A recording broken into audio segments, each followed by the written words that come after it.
लागतारू चाह लेखा फूल के बगान लेखा हंसतारू का बात बा। अखिया शराब लेखा चेहरा गुलाब लेखा दिल में समा जात बा।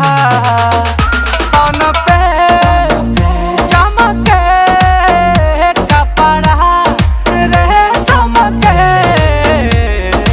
बोली बा गिटार लेखा साज में सितार लेखा काबू में न जज्बात बा। हवा में रुमाल लेखा खुला खुला बाल देखा चले तो लहरात बा।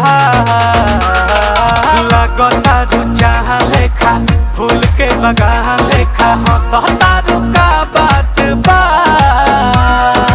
अखिया शराब लेखा चेहरा गुलाब लेखा